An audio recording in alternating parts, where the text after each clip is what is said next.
విచిత్రం ఏమిటి అనంటే ఇంతగా అభివృద్ధి బాటలో మనం కనిపిస్తా ఉంటే విచిత్రం ఏమిటనంటే నిన్న ప్రధాని మోడీ గారి సభలో చేసిన విమర్శలు చూస్తే నాకు ఒకటే అనిపించింది. రాజకీయాలలో ఇదే చంద్రబాబు, ఇదే దత్తపుత్రుడు, అటు మోడీ గారిని అప్పట్లో అటు మోడీ గారు ఇదే చంద్రబాబు గురించి గత ఎన్నికల ముందు ఏమన్నారో ఒక్కసారి గుర్తుకు తెచ్చుకోండి అని మిమ్మల్ని అందరినీ కూడా కోరుతా ఉన్నా. పోలవరాన్ని తన ఏటీఎంగా మార్చుకున్న చంద్రబాబు గురించి వెన్నుపోట్లు పార్టీలు మార్చడం, తిట్టిన వారిని చంకరెక్కడం వంటి విద్యల్లో బాబు నిపుణుడు, అత్యంత అవినీతిపరుడని చెప్పిన నోటితోనే ఇదే మోడీ గారు మళ్ళీ చంద్రబాబును తమ ఎన్డీఏ గూటికి వచ్చాడు కాబట్టి ఇంతకంటే గొప్పవాడు లేడు అని చెప్పి ఇవాళ చెప్తా ఉన్నాడు అనంటే ఒక్కసారి ఆలోచన చేయమని అడుగుతా ఉన్నా. రాజకీయాలన్నది ఏ స్థాయికి దిగజారిపోయాయో ఒక్కసారి గమనించమని అడుగుతా ఉన్నా. అంటే వారితో ఉంటే ఒకలాగా, వారితో లేకపోతే మరోలా మాటలు మారుస్తా ఉన్నారు అనంటే నిజంగా రాజకీయాలు ఏ స్థాయికి దిగజారిపోయాయో ఒక్కసారి గమనించమని అడుగుతా ఉన్నా. నేను అడుగుతా ఉన్నా, ఇంతకీ బాబు, దత్తపుత్రుడు, మోడీ గారు కలిసి ఆడుతా ఉన్న ఈ 2024 డ్రామాలో రాష్ట్ర ప్రజలకు వీరి హామీ ఏమిటి అని అడుగుతా ఉన్నాను. ప్రత్యేక హోదా ఇస్తామని జట్టు కట్టారా అని అడుగుతా ఉన్నాను. పోనీ స్టీల్ ప్లాంట్ ప్రైవేట్ పరం చేయము అని జట్టు కట్టారా అని అడుగుతా ఉన్నాను.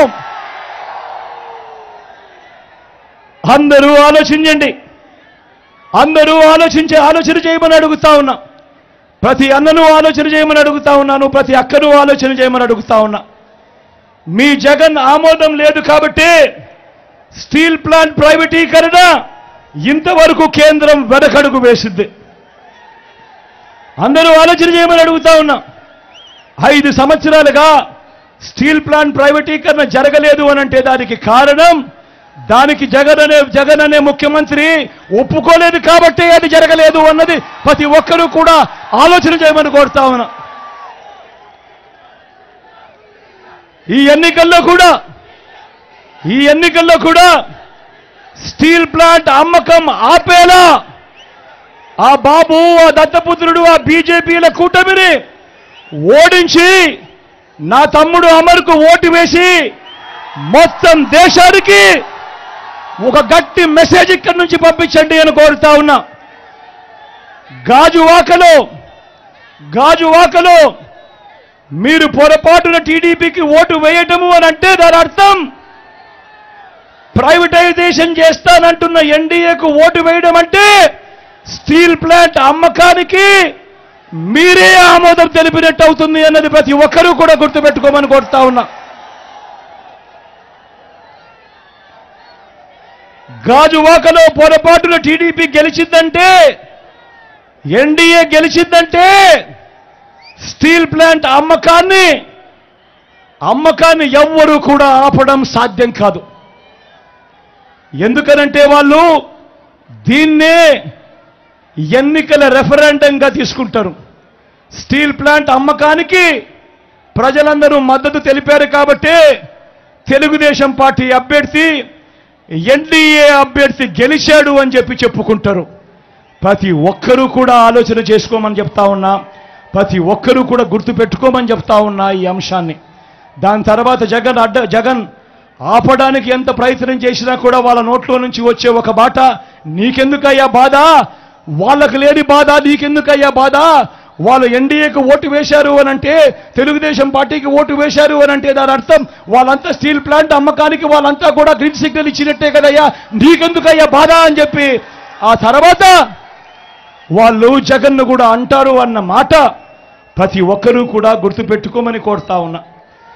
అలాగే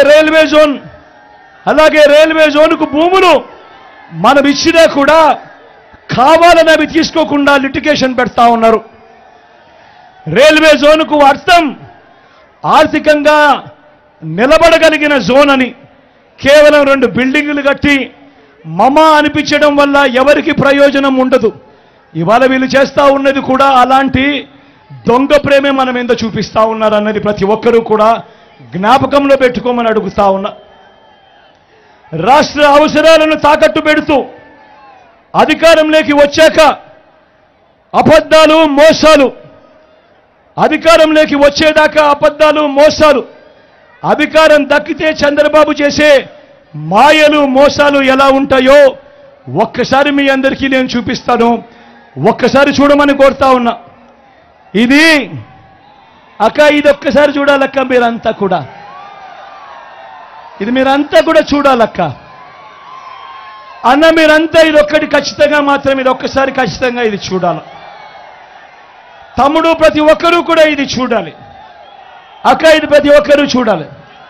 ఎందుకనంటే అక్క 2014లో చంద్రబాబు నాయుడు ఈ పాంఫ్లెట్ స్వయంగా తాను సంతకం పెట్టి ప్రతి ఇంటికి పంపించాడు.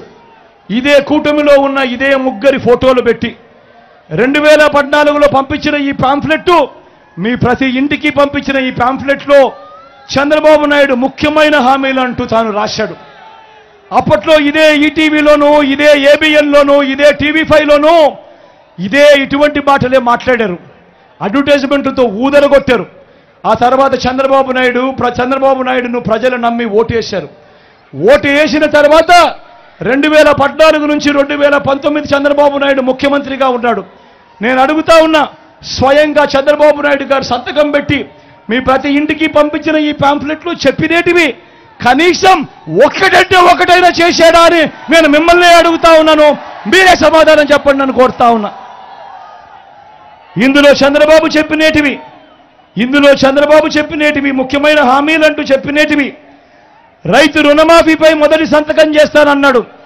ఇదే పెద్ద మనిషి చంద్రబాబు నాయుడు చెప్పిన మొదటి హామీ 87,612 కోట్ల రూపాయల వ్యవసాయ రుణాల మాఫీ జరిగిందా అని అడుగుతా ఉన్నాడు మీ బిడ్డ.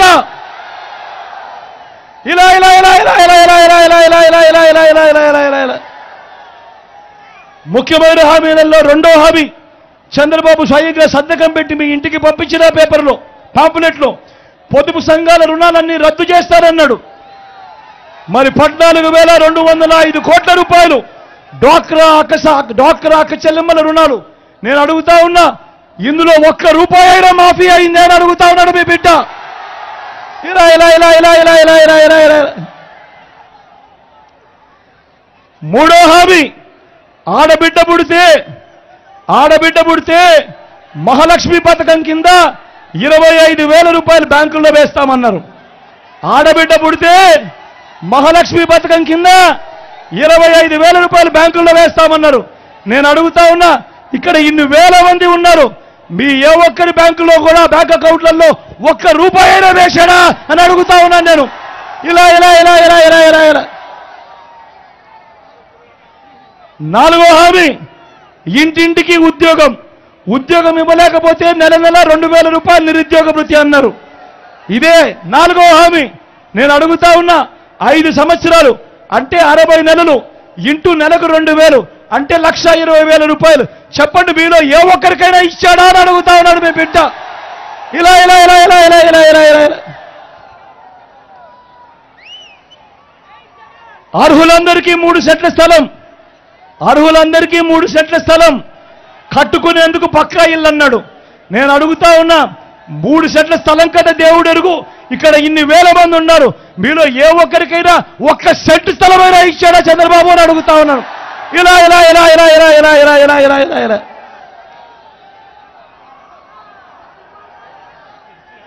10,000 కోట్లతో ఏటా బీసీ సప్లాన్, చేనేత పవర్ రూమ్స్ రుణాల మాఫీ అన్నాడు. జరిగాయా?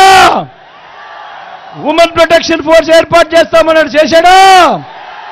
సింగపూర్కు మించి అభివృద్ధి చేస్తామన్నాడు. చేశాడా?